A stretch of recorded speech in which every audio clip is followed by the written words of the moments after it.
ఇటీవల కాలంలో వార్తల్లో తరచూ వినిపిస్తున్న ఎల్ నినో అనే పదం ఇప్పుడు సామాన్యులను, ముఖ్యంగా రైతులను ఎక్కువగా భయపెడుతుంది.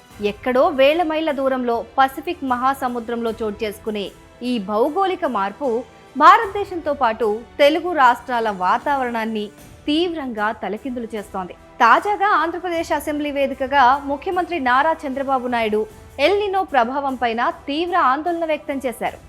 ఆయన చాలా కీలక వ్యాఖ్యలు కూడా చేశారు. ఆ సందర్భంగా అసలు ఏంటి ఎల్ నినో అంటే, అది మన దేశాన్ని, రాష్ట్రాలను ఎలా ప్రభావితం చేస్తుంది, చంద్రబాబు అసెంబ్లీలో ఎందుకు దీని గురించి ఇంత ప్రత్యేకంగా మాట్లాడాల్సి వచ్చింది అనే విషయాల గురించి ఈ వీడియోలో తెలుసుకుందాం.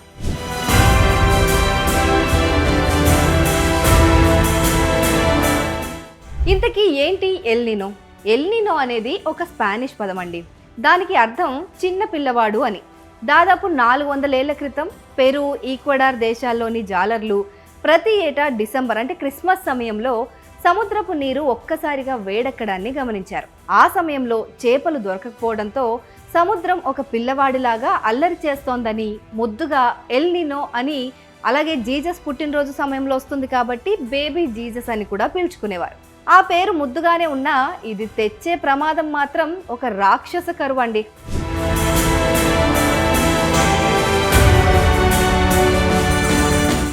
అసలు ఎల్ నినో ఎందుకు ఏర్పడుతుందో తెలుసా?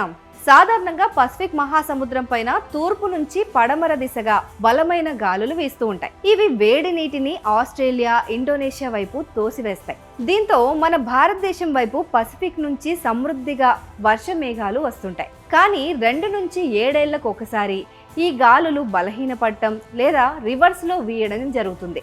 అప్పుడు ఆ వేడి నీరంతా సౌత్ అమెరికా అంటే పెరు, ఈక్వెడార్ తీరంలోనే కుప్పగా చేరి సముద్ర ఉపరితల ఉష్ణోగ్రత 1 నుంచి 2 డిగ్రీలు పెంచేస్తుంది. అప్పుడు పసిఫిక్ మహాసముద్రం అలా వేడెక్కడాన్నే ఎల్ నినో అంటారు.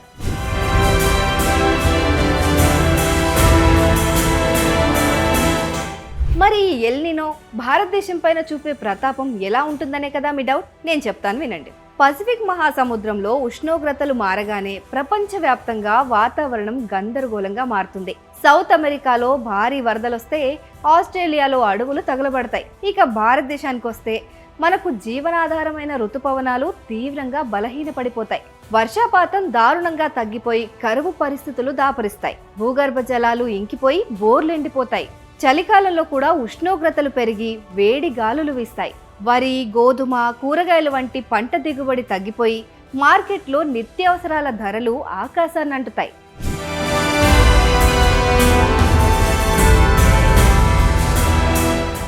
ఇదంతా బానే ఉంది. మరి అసెంబ్లీలో సీఎం చంద్రబాబు ఆందోళన వ్యక్తం చేశారు కదా, అదెందుకు అంటారా?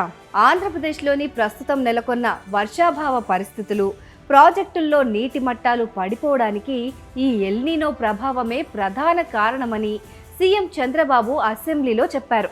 రాష్ట్రంలో సాధారణ వర్షపాతం కంటే తీవ్రమైన లోటు కనిపిస్తోందని, ప్రజలందరికీ ఈ ప్రమాదం పైన అవగాహన ఉండాలనే ఉద్దేశంతోనే సభలో దీనిపైన ప్రస్తావించినట్లు చెప్పారు. ప్రపంచం, దేశం, రాష్ట్రం కూడా ఎల్ నినో ప్రభావం చాలా తీవ్రంగా ఉంది. ఎక్కడ చూసినా తీవ్ర వర్షాభావ పరిస్థితులు నెలకొన్నాయి. వర్షాకాలంలో కూడా వర్షాలు లేని పరిస్థితి. సాధారణ వర్షపాతం కన్నా తీవ్రమైనటువంటి లోటు కనిపిస్తూ ఉంది.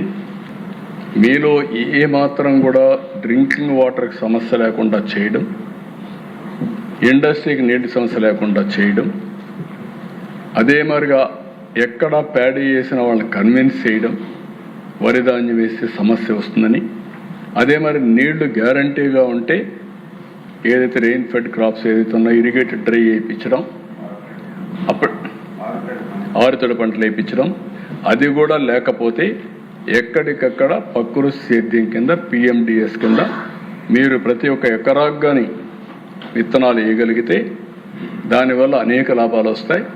మీరు ఎనలేని సేవ భూమాతకు చేసిన వాళ్ళు అవుతాం. ఆ విషయం మీరు గుర్తుపెట్టుకోవాలి.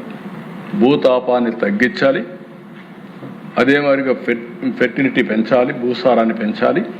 రాబోయే జూన్ వరకు ఏదో కొద్దిగా వర్షాలు పడిపోతే వర్షాలు పడిపోయినని కాకుండా ప్రతి ఒక్క నీటి బొట్టును సమర్థవంతంగా ఉపయోగించుకొని బాధ్యతగా నడిపించాల్సిన అవసరం ఉంది.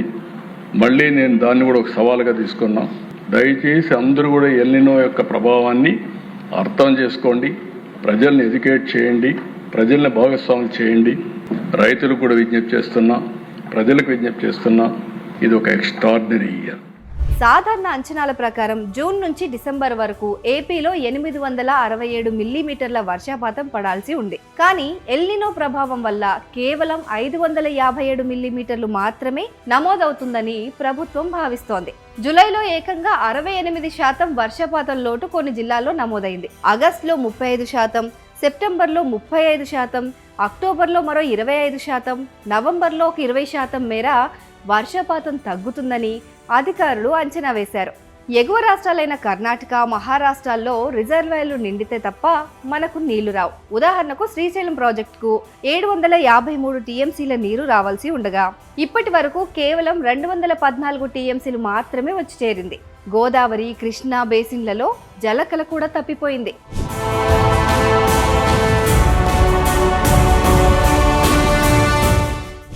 ఈ సంవత్సరం ఒకసారి చూస్తే 26 జూన్ నుంచి డిసెంబర్ వరకు 867 మిల్లీమీటర్ల వర్షపాతం పడాల్సి ఉంటే 559 పడుతుందని ఒక ఎస్టిమేషన్. అంటే నియర్లీ 35.5% డెఫిషియెంట్ ఉంటుందని మన రాష్ట్రానికి సంబంధించి. ఇంకొక పక్కన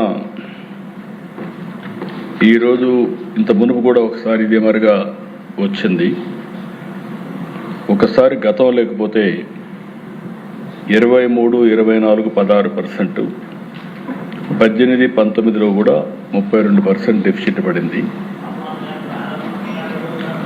ఈరోజు మనం చూసినప్పుడు ఈ సంవత్సరం అన్ని జిల్లాల్లో కూడా, ఏ జిల్లా కూడా ఎగ్జంప్షన్ లేదు, అన్ని జిల్లాల్లో కూడా నార్మల్ కంటే తక్కువగా వర్షపాతం పడే పరిస్థితి ఉంది.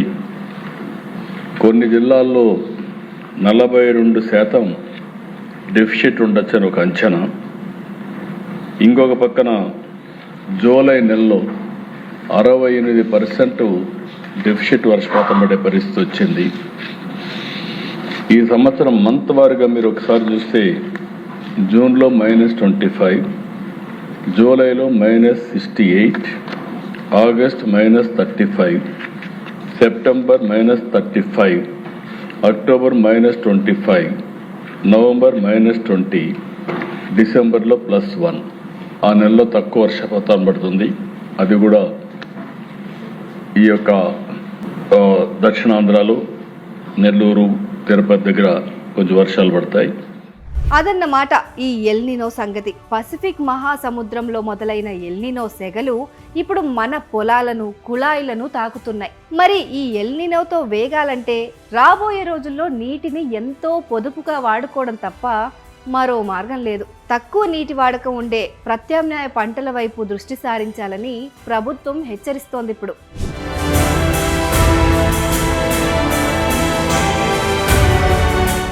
సో చూశారు కదా, ఎల్నినో గురించి ఈ వీడియోలో తెలుసుకుందాం. ఇలాంటి మరిన్ని బోలెడు విషయాల గురించి మన సమయం తెలుగులో తెలుసుకుందాం. అంతవరకు స్టే ట్యూన్ టు సమయం తెలుగు.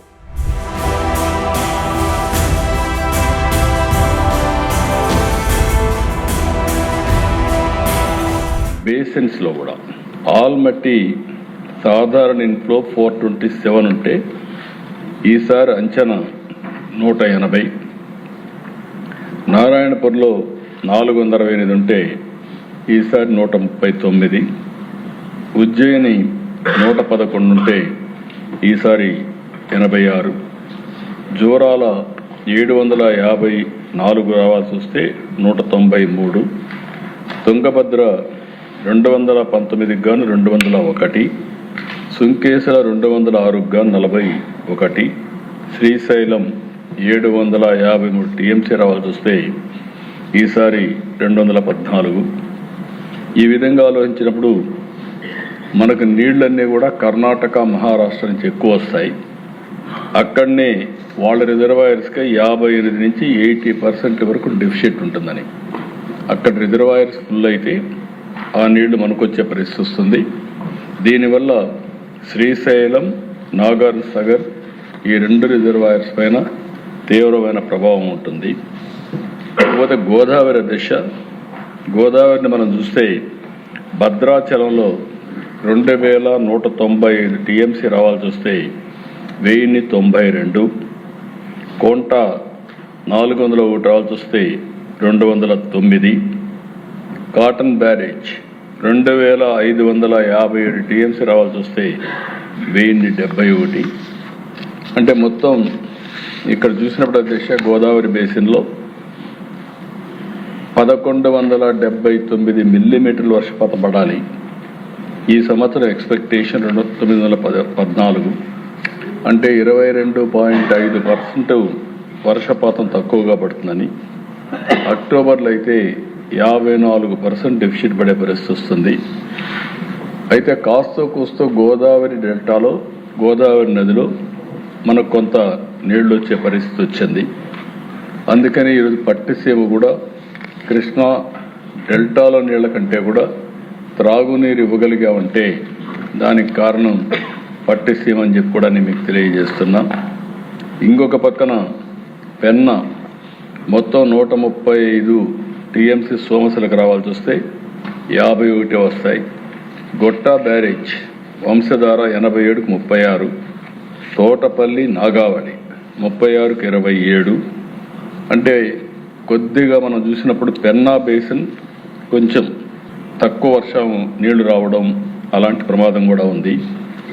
టోటల్గా మన రాష్ట్రంలో గడిచిన 2 సంవత్సరాలుగా నీటిపైన ఎక్కడికక్కడ సమర్థవంతంగా ఉపయోగించుకోవడానికి ప్రయత్నం చేశాం.